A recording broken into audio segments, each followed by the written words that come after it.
అందరికీ నమస్కారం.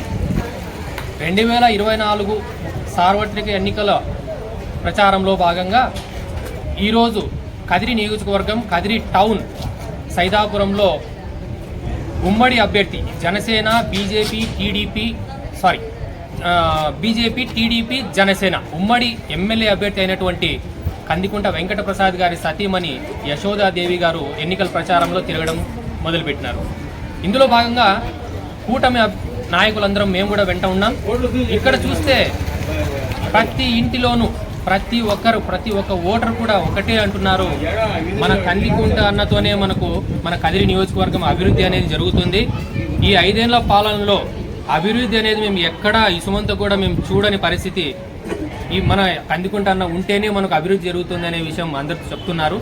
వాళ్ళ ఇబ్బందులు వాళ్ళ అలసాట్లు ఏమున్నాయో అందరూ వివరిస్తూ ఉన్నారు. అలాగే యశోదాదేవి గారి వెంట అంటే కందికుంట వెంకటప్రసాద్ అన్నకు మద్దతుగా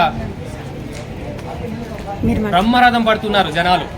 మీరు చూస్తుండొచ్చు, మీడియా వాళ్ళ తరపు నుంచి మీరు చూడొచ్చు ఎట్లా వస్తున్నారు. స్వచ్ఛందంగా వచ్చి మా కందికుంట అన్నకే ఓటేస్తాం, ఆయన్నే గెలిపించుకుంటాం, ఆయన ఉంటేనే మాకు అభివృద్ధి ఉంటుంది, మాకు సంక్షేమం అనేది మాకు ఉంటుంది అని చెప్పేసి చెప్తున్న తరుణంలో ఈ వైసీపీ వాళ్ళకు ఒక భయం చుట్టుకుంది. ఏమంటే ఇప్పుడు వాళ్ళు చేసింది ఈ 5 ఏళ్లలో ఏమీ లేదు, శూన్యం. ఏమాత్రం అభివృద్ధి కానీ ఈ 5 ఏళ్ల పాలనలో మనం రోడ్లు కానీ వీధులు కానీ సైడ్ కాలువలు కానీ ఏం చూసినా 5 ఏళ్లకు ముందు మేము ఏం చూసామో అవే ఈరోజు కూడా కనపడతా ఉన్నాయి. అది మేము చెప్పేదే కాదు, మీరు వీధుల్లోకి వచ్చి ప్రజలను ఒక్కసారి కనుక మీరు అడిగినట్లయితే వాళ్ళే చెప్తారు స్వతహాగా. అదేదో మేము చెప్తున్నాం అనేది కాదు, కానీ ఈ అభివృద్ధి అనేది అట్లా ఉంది. ఇప్పుడు మనము మళ్ళీ ఓట్లకు వస్తున్నారు వాళ్ళు. జగన్మోహన్ రెడ్డి గారు ఏం చెప్పారు, 2019లో ఆయన ప్రచారం మొదలుపెట్టినప్పుడు చెప్పారు, మేము మేనిఫెస్టో తయారు చేశాం, మేము అభివృద్ధి అనేది చేస్తాం, మేము మా మేనిఫెస్టోలోని ఏమైతే మేము ఇచ్చామో ఆ పథకాలన్నీ 100% మేము అమలు పరిచిన తర్వాతనే 2024కు మీ దగ్గరకు ఓట్లాడడానికి వస్తాం. ఒకవేళ మేము ఈ సంక్షేమ పథకాలు కానీ ఈ అభివృద్ధి పథకాలు ఏమైతే మేము చెప్పామో ఇవి చేయని పక్షంలో 2024లో మీ దగ్గరకు ఓట్లు అడగడానికి వస్తే మా కాలరు పట్టుకొని నిలదీసి మీరు అడగండి అని చెప్పిన పరిస్థితి మనం చూసాం. ఆయనే స్వతహాగా చెప్పారు. ఈరోజు మనం చూస్తే ఏ ఒక్కటి కూడా వాళ్ళు అమలు పరిచలేని పరిస్థితి. ఏదైనా కానీ మద్యపాన నిషేధం అయితేనేమి, ఈ పెన్షన్ల విషయం, పెన్షన్లు కూడా 2000 వస్తున్న పెన్షన్ని 3000 చేస్తామన్నారు, దాన్ని 3000 చేయడానికి 5 ఏళ్ళు పట్టింది వాళ్ళకు. ఇలా ప్రతి ఒక్కటి కూడా యువతకు ఉద్యోగ అవకాశాలు అయితేమి, ఉపాధి లేదు, ఉద్యోగాలు లేవు. ఏమాత్రం రైతులకైతే అసలు సాగునీరు అనేది లేదు.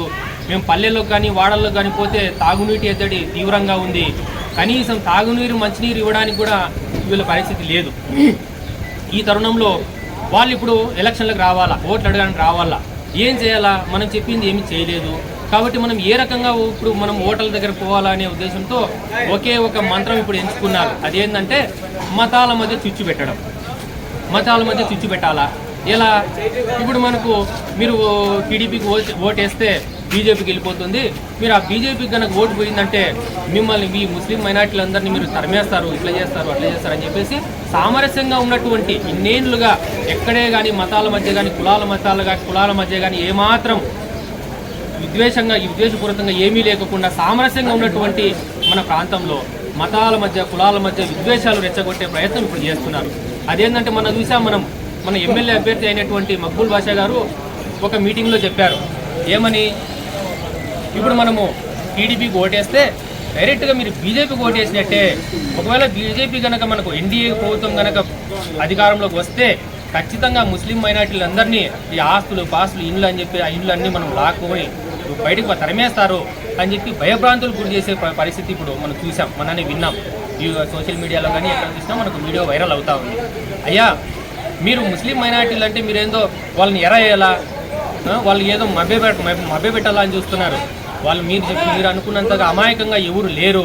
మీరు వేయడానికి ఏదో ఒట్టి చేపలో ఎండుమిరపకాయలో ఉల్లిపాయలో కాదు. మీరు అనుకుంటున్నారేమో వీళ్ళంతా అమాయకులు సిక్కులని, ఎవరు లేరు. అట్లా అందరూ మేల్కొన్నారు, అందరూ చైతన్యవంతులుగా ఉన్నారు. మీరు చెప్పే మాటలు ఎవరు నమ్మడానికి సిద్ధంగా లేరు. ఇప్పుడు 5 ఏళ్ల కాలంలో మనం ఒకటే గమనిస్తాం, ఆయన చెప్పినారు వాస్తవం. కొద్దిసేపు మనం దాన్నే వాస్తవం అనుకుంటే గత 5 ఏళ్లలో కేంద్ర ప్రభుత్వం తెచ్చినటువంటి అన్ని చట్టాలకు 25 మంది ఎంపీలతో భారీ మెజారిటీతో వైఎస్ఆర్సీపీ అనేటువంటిది దానికి అనుకూలంగా ఓటేసిందా వ్యతిరేకించిందా అనేది ఎక్కడైనా కానీ మనం చూస్తాము అన్నిటికీ అనుకూలంగానే పోయినారు. ఎక్కడైనా కానీ ఒక్క చట్టానికి అయ్యా ఈ చట్టం బాగాలేదు అని చెప్పేసి ఎక్కడైనా మీరు వ్యతిరేకించిన దాఖలాలు ఎక్కడైనా ఉన్నాయండి? లేవు.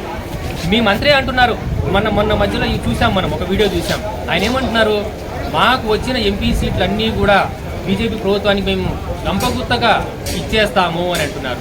అంటే టీడీపీ బీజేపీతో కలిస్తే మీకు చెడు కనిపిస్తూ ఉంది. మీరు ముస్లిం మైనార్టీలు మభ్యపెట్టి వాళ్ళ ఓట్లన్నీ దండుకొని అవి తీసుకుపోయి మీరు బీజేపీకి ఇస్తేనేమో అది బాగుంటుంది. సో ఇవన్నీ తప్పుడు ప్రచారాలు మానేసుకోండి దయచేసి. ముస్లిం మైనార్టీలు కూడా అందరూ కూడా ఎవరు కూడా మత విదేశాలకు పోవద్దండి. సామరస్యంగా ఉందాం. ఏది కూడా నష్టం జరిగే పరిస్థితి లేదు. మన ఒక మంత్రి గారు చెప్పారు, దానికి మీరు ఏమంటారు?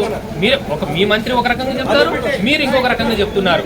కాబట్టి ప్రజలను ఎప్పుడు కూడా మీరు మీ చేతనైతే ఏదైనా మంచి చేయాలని చూడండి, కానీ అంతేగాని సామరస్యంగా ఉండేటువంటి మతాలు కులాల మధ్య మీరు చిచ్చు పెట్టి మీరు ఓట్లు దండుకొని మీ పబ్బం గడుపుకోవాలనే విషయంలోకైతే మీరు అంత అరాచకంగా అయితే మీరు పాల్పడొద్దని చెప్పేసి ఈ మీడియా ప్రముఖంగా మనము తెలియజేసుకుంటున్నాం.